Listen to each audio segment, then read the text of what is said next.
자, 저는 그 부르드웨라는 사람 얘기를 하겠습니다. 부르드웨는 1930년에 태어나서 2002년에 돌아가셨는데, 워낙 어마어마한 책을 많이 내서 참 어떻게 이걸 요약 강의를 하기가 참 어려워요. 특히 이제 이 부르드웨라는 사람이 쓴 글이, 그러니까 이제 예를 들어서 알투스나 후커 같은 사람은 글이라는 게 모여져서 이렇게 책 한 권으로 되면 그게 이게 일관성이 있어요. 근데 이 양반의 글은, 이 양반이 무슨 잡지 같은 거를 1970년대 그 악드 들라 흐쉑스라고 하는 그 잡지를 만들면서 자기가 이제 거기에 막 쓰고 싶은 글들을 막 썼단 말이에요. 그래서 이게 좀 이렇게 중구난방이야. 그래서 지금 저로서는 이걸 어떻게 정리해야 될지 잘 모르겠어요. 사실은 제가 이 부르드웨를 가지고 파리에서 박사를 받은 아마 1호 박사일 겁니다. 제가 박사를 받고 이게 그 98년에 여기 박사를 받고 이렇게 그 아르마땡이라고 하는 그래도 꽤 유명한 프랑스의 그 사회과학 출판사인데, 그래서 제가 책도 냈습니다. 그때 부르드웨가 살아있을 당시니까 그냥 제 자랑 하는 겁니다. 뭐 듣기 싫어도 잠깐 들어주십시오. 부르드웨가 살아있는데 그 사람으로 박사를 써서 불어로 책을 냈다. 대한민국에서 처음입니다. 그리고 한 15년 후에 하도 뭐 영어로 글을 쓰라고 그래가지고 내가 이것도 사실은 원래 영국 출판 아그라브라고 하는 출판사에서 내려고 했는데 뭐가 잘못돼가지고 그때 내가 영국을 갈 수가 없었어요. 그래서 이게 서울대학 출판부에서 이걸 낸 건데, 요거는 그 다음 해에 그 대한민국 학술원 선정 2013년도 우수 학술 도서에 선정되기도 했습니다. 요거는 영어 책이고 요거는 불어 책입니다. 이제 주로 요거는 앞에 부분은 그 이론적인 얘기, 약간 불어로 썼던 걸 영어로 옮겨놓은 건데 이론적인 얘기를 좀 하고, 뒷부분에 가서 이제 우리나라에서 이걸 어떻게 하면 응용할 수 있는가, 그런 그 작업을 쓴 거를 이제 영어로 옮겨놓은 겁니다. 뭐 전 불어도 잘 못하고 영어도 잘 못하는데 책을 쓸 수 있습니다. 그러니까 나는 이 얘기를 왜 하냐면, 문제의식이 있으면 언어는 별로 중요하지 않다. 불어로 쓸 수 있고 영어로 쓸 수 있어요. 근데 우리는 꼭 무슨 영어로 강의를 해라, 영어로 논문을 써라 뭐 그러는데 별로 마음에 들지 않습니다. 어쨌든 미안합니다. 거기까지 하겠습니다. 이 사람이 주로 학문적인 그 성향을 크게 보면 한 4-5번 정도로 나눌 수 있는데, 그걸 좀 알고 난 다음에 우리가 부르드웨에서 어떻게 그 중요한 책을 좀 접근할지를 좀 생각을 해봅시다. 일단 이 양반이 1950년대 말 60년대 초반까지의 기간에 뭘 주로 했냐면 알제리라는 데 가서 인류학적인 그 조사를 했어요. 원래 이 양반이 그러니까 원래 레비스트로스 밑에서 조교도 하고, 그래서 약간 그 시작은 인류학적인 시각입니다. 그때 주로 썼던 책이 이제 이 책이에요. 이 책이 이게 제일 유명한 책이고, 이 판본은 꼭 아닌데 우리나라에서 번역된 게 이제 이거예요. 이 책이 번역이 됐어요. 그리고 그 당시에 나왔던 뭐 논문들도 많지만 이제 그거를 추려서 낸 책이 불어로는 이 책입니다. 아유, 이거 대단한 책입니다. 이것도 어려워. 난 이거 읽는다고 눈 빠져서 이거 보세요. 그냥 이렇게 쓰고 막 이거 유학설이 이거 읽는다고 뭔 소리인지 모르면서,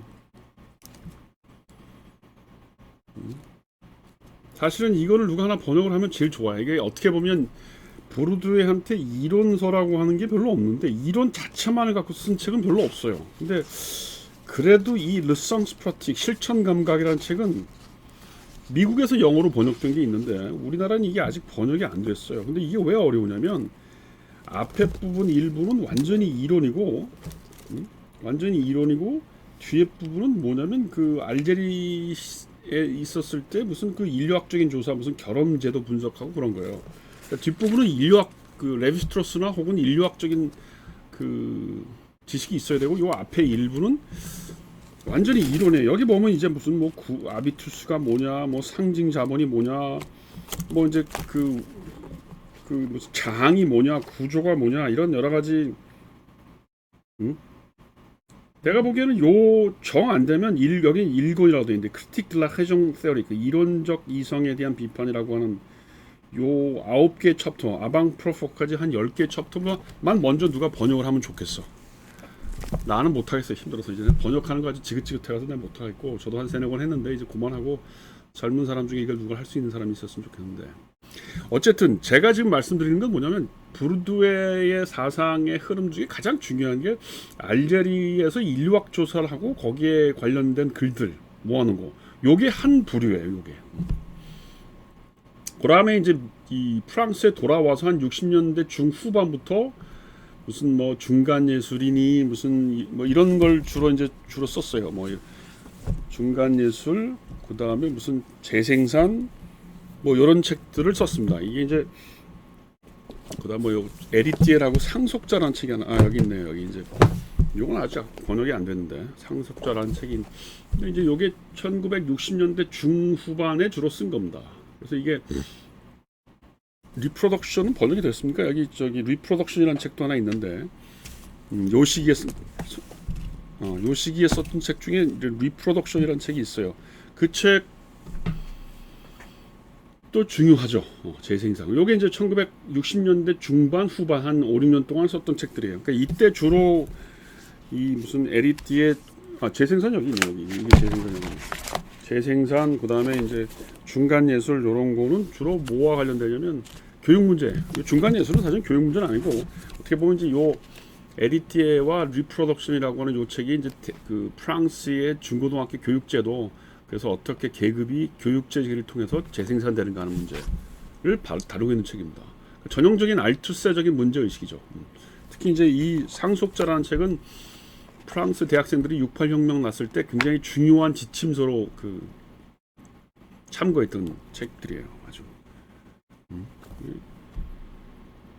레제테디용 엘라큘튜, 그러니까 이 소위 부제가 에리티에라는 건 뭐예요? 상속자라는 거죠. 에리티에 뭔가 우리 식으로 얘기하면 금수저. 그러니까 아버지가 부자인 사람, 부자로부터 상속받는 사람, 금수저 뭐 그런 겁니다. 이제 그다음에 부제는 학생들과 문화 이제 이런 건데, 여기에서 보면은 이제 어떻게 해서 그 학교 제도를 통해서 그 소위 계급이 재상선되는지,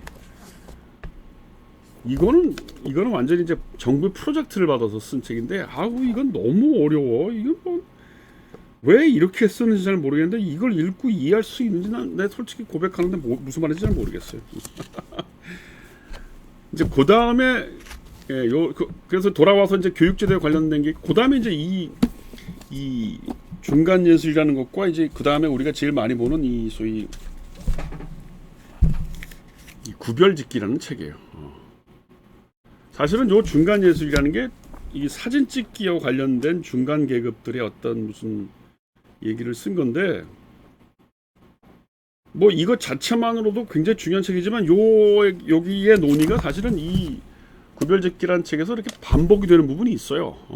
그러니까 물론 전문적으로 공부를 하는 사람은 이걸 따로따로 다 봐야겠지만, 그냥 뭐 나는 그냥 잘 모르겠는데 그 구별짓기에서 나오는 사진 얘기가 뭔지 알았으면 좋겠어요. 그러면 이거 중간 예술 하지 말고 중간 예술이라는 말이 무슨 말인지 잘 몰라도 되니까 그냥 구별짓기만 보자. 그럼 이 책이에요. 그리고 사실은 이 구별짓기라는 책이 제일 유명한 책이죠.